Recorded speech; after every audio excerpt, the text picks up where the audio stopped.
on se retrouve dans une nouvelle vidéo qui est donc ma wishlist de Noël. Vous avez vu, j'ai revêtu le petit bonnet car nous sommes à 2 jours de Noël et je voulais absolument pouvoir envoyer à temps ma petite wishlist au Père Noël. Et donc je l'avais faite en lettres et maintenant je l'ai fait sous forme de vidéo.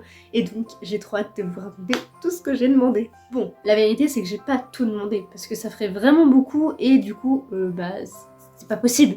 Mais c'est vrai que j'aime bien faire des grandes listes.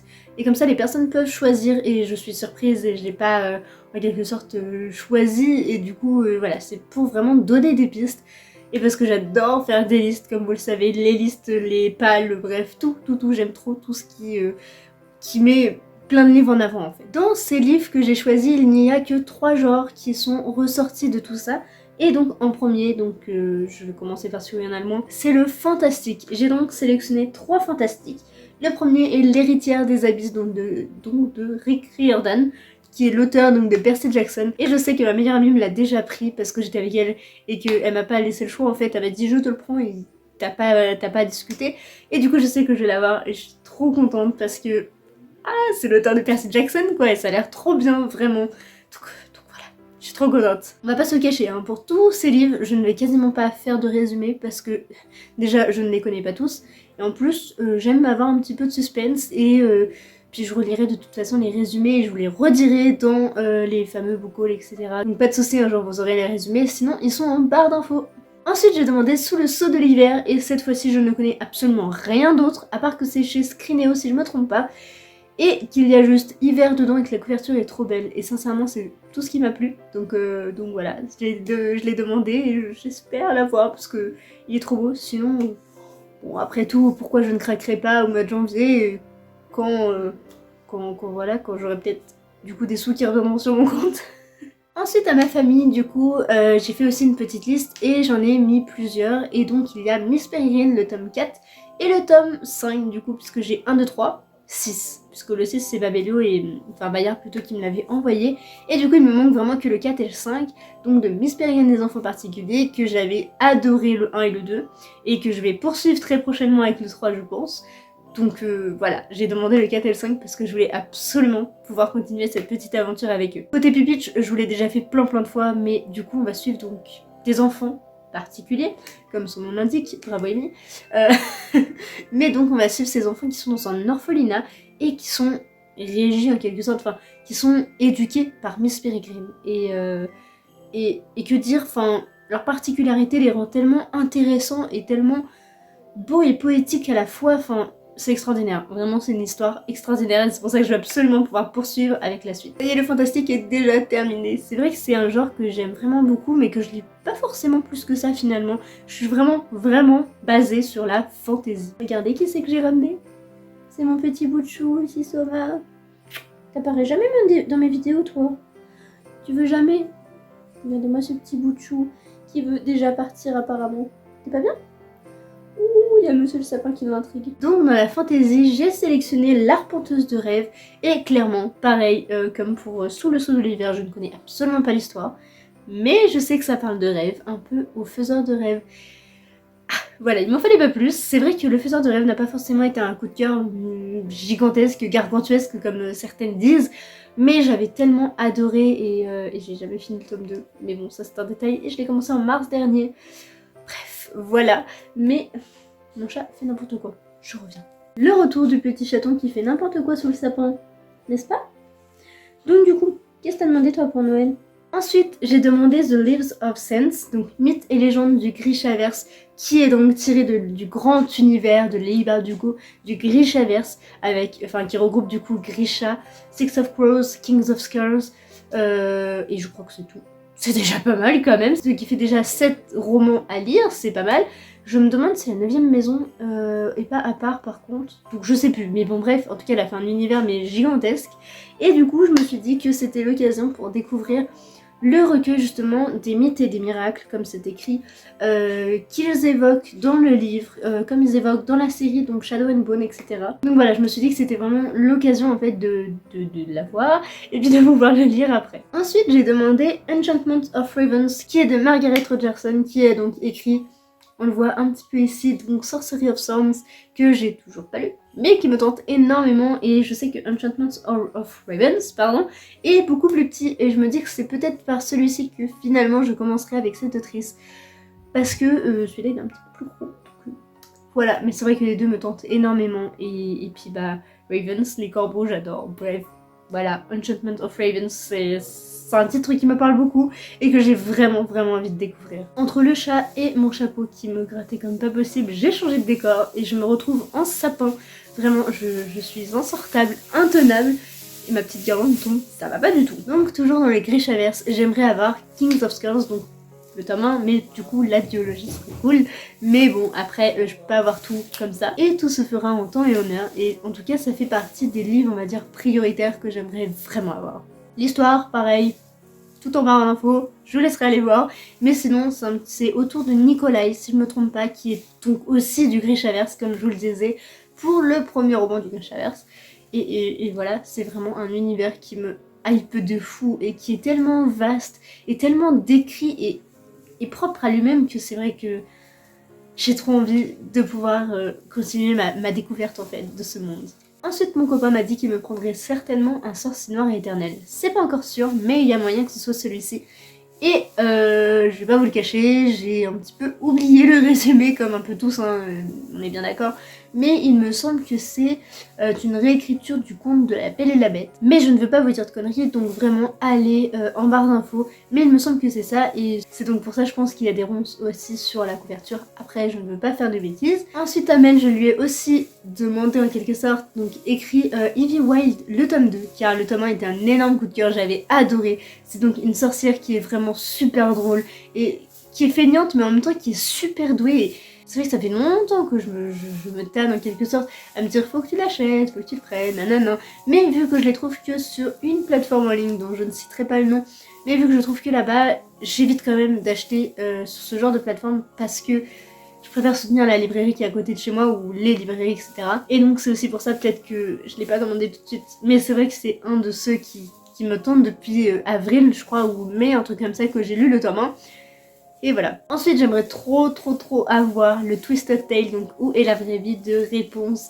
Car Réponse, c'est vraiment ma princesse Disney préférée, enfin une de mes princesses Disney préférées. Je l'adore plus que plus, vraiment. Je sais pas pourquoi, je me reconnais un peu dans ses façons de faire, ce qu'elle aime, etc. Et je sais pas, je me retrouve vraiment dedans et plus que dans les autres princesses. Et c'est vrai, c'est aussi pour ça que j'aimerais beaucoup avoir son Twisted Tale, enfin du coup sa réécriture en quelque sorte. Et donc dans cette histoire, on va suivre donc Gothel principalement, qui aurait bu le nectar de la mauvaise fleur. Voilà, donc j'ai hâte de voir ce que ça peut donner. Après, je sais pas si je l'aurai maintenant ou pas, hein, comme pour tous, je sais absolument pas. Mais c'est vrai qu'il me tente trop. Ensuite, sur ma liste, j'ai écrit Queen of Hearts. Je sais absolument pas si j'ai bien dit, parce que en plus j'ai le nez bouché. Bref, je vous explique pas la cata. Mais du coup, pareil, c'est une réécriture du conte de Alice au Pays des Merveilles. Et je n'en sais pas beaucoup plus, mais on va donc parler de la Reine de Cœur. D'où le titre du livre, quoi, mais bon, bref. Et c'est vrai que c'est un livre qui me tente vraiment beaucoup.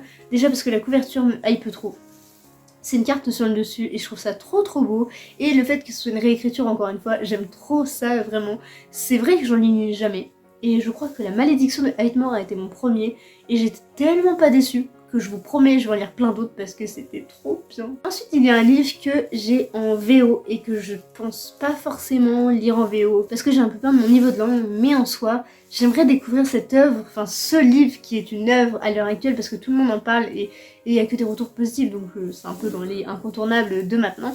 Il s'agit donc de The Cruel Prince, le prince cruel du coup, en français, parce que moi je l'ai tout le temps The Cruel Prince, mais c'est le prince cruel, et c'est vrai que j'aimerais tellement découvrir cette histoire qui finalement a tout pour me plaire et a tout pour que je l'aime, mais j'ai toujours pas tenté ma chance, bon un peu comme beaucoup, mais bref, vous avez compris. Dans cette histoire, je vais faire très court, mais on va suivre des faillets et un royaume. Et voilà, je n'en sais pas plus, mais ça a l'air trop bien. Si je me trompe pas, c'est de Holly Black aussi, je voulais vous le dire, et c'est édité chez Rajo. Ça c'est un des livres que je sais quasiment tout, parce que le reste, je suis un petit peu moins sûre. Hein. Ensuite, il y a un livre que je veux trop, que je sais absolument pas si je vais aimer, parce qu'il y a eu des retours positifs et négatifs, un peu comme tous, mais là c'est vraiment moi j'ai l'impression. Et c'est un livre qu'on ne trouve plus, mais je vous le dis dans cette vidéo parce que si jamais vous voulez vous en débarrasser, mais dites-le moi tout de suite, mais vraiment, je vous le prends instantanément, mais n'importe quelle heure, n'importe quelle, bref, tout le temps. C'est La 9e maison en toc-toc, c'est-à-dire en relié, parce que je veux trop l'avoir, il est trop beau, et puis j'aimerais pouvoir l'avoir dans cette fameuse collection de toc-toc, j'aimerais pouvoir mettre celui-ci en plus, parce que je les achète pas tous, principalement tous, mais j'aimerais quand même avoir celui-ci, et donc que en toc-toc. C'est pour ça que je vous fais un espèce d'appel, pas à candidature, mais je vous fais un appel à livre. Mais voilà, c'est vrai que j'aimerais vraiment beaucoup l'avoir, donc si vous en débarrassez, n'oubliez pas. Ensuite, c'est vraiment la première fois où je demande autant de romances dans une liste comme ça, mais c'est vrai qu'il y en a pas mal qui m'intéressent et il y a pas mal de romances du coup qui se sont greffées à cette fameuse. Dans un premier temps, il y a les McCoy, le tome 1, parce que du coup le tome 4 est sorti il y a pas si longtemps que ça, et c'est une saga que je veux absolument découvrir depuis pas mal de temps, et j'ai toujours pas fait, mais je sais que ça parle d'Écosse, de clans, d'amour, donc c'est clairement un livre qui est fait pour moi, et c'est pour ça que je voudrais tenter ma chance. Ceux-là, je les voudrais en poche.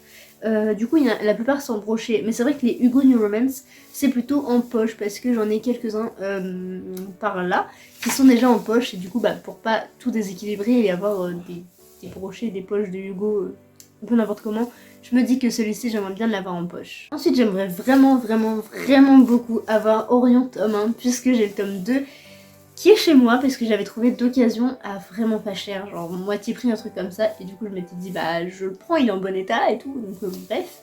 Et j'ai pas le tome 1, du coup je ne peux absolument pas découvrir cette histoire, et pourtant ça parle de danse, ça parle d'amour, ça parle de blessures intérieures et extérieures, donc ça a vraiment tout pour me plaire. Bon, les blessures peut-être pas, mais en soi ça fait partie de la vie, et en tant que sportive, enfin du coup que danseuse, ça fait vraiment partie du lot.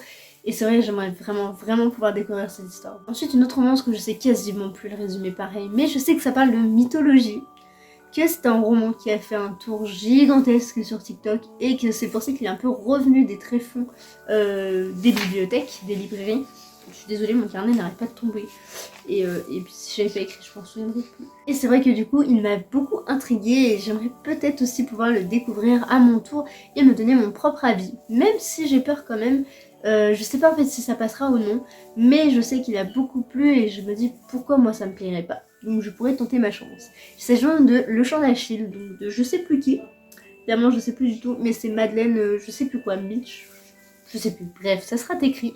Mais c'est vrai que c'est un livre qui me tente vraiment beaucoup et j'aimerais pouvoir me faire mon propre avis, comme je vous le disais.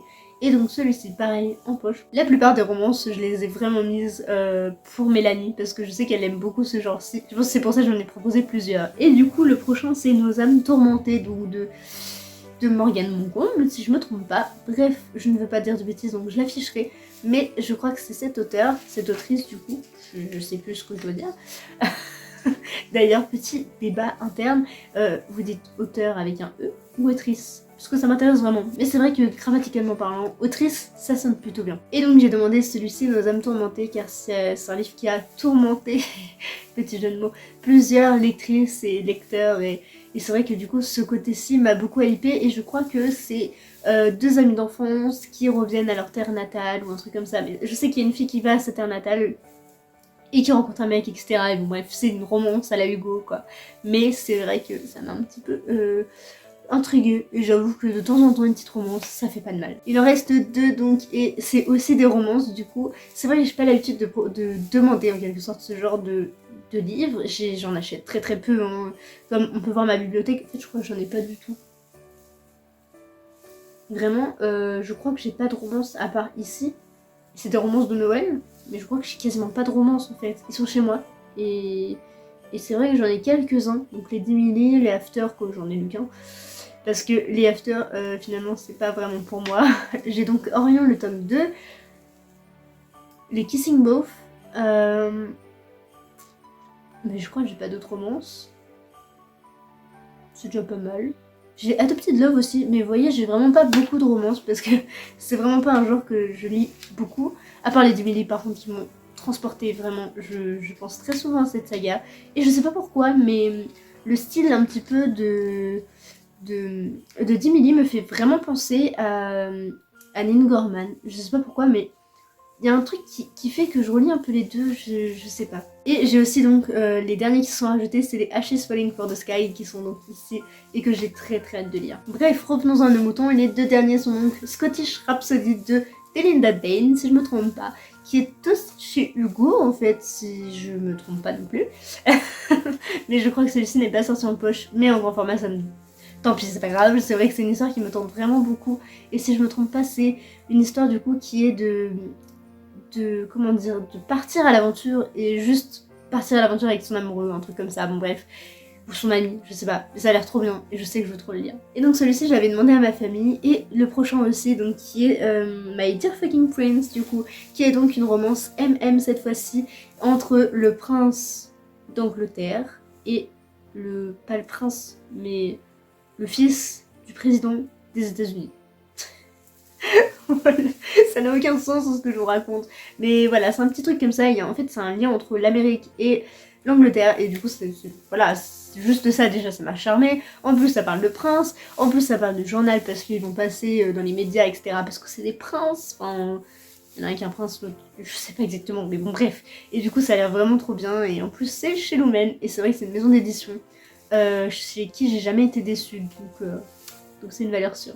Voilà, c'est à peu près tout donc pour ma wishlist de Noël. C'est vrai, j'en ai mis beaucoup, mais au moins ça laisse du choix à ceux qui m'ont demandé ma wishlist du coup. Et puis voilà, donc ça me fait plaisir quoi de faire des listes comme ça. Et du coup ça me permet aussi moi de voir mes priorités et voir ce que je pourrais aussi acheter d'ici quelques temps, si je les ai pas à Noël, voilà. Oh là là, je suis insupportable. Mais j'aime beaucoup faire ça, et du coup, j'espère que ça vous aura plu. Ouais. N'hésitez pas à me dire quels livres ont rejoint votre petite wishlist de Noël que vous avez envoyé au Papa Noël, que vous voulez retrouver donc sous votre sapin, et j'ai hâte de voir vos recommandations, ce que vous me conseillez, si vous en avez lu de ma sélection, ce que vous voulez avoir que j'ai peut-être lu ou quoi, et vraiment, j'ai trop hâte. Voilà, merci beaucoup d'avoir regardé cette petite vidéo, n'oubliez pas la petite cloche, je vous fais des gros bisous, je vous dis un très joyeux Noël, et à très vite. Bye!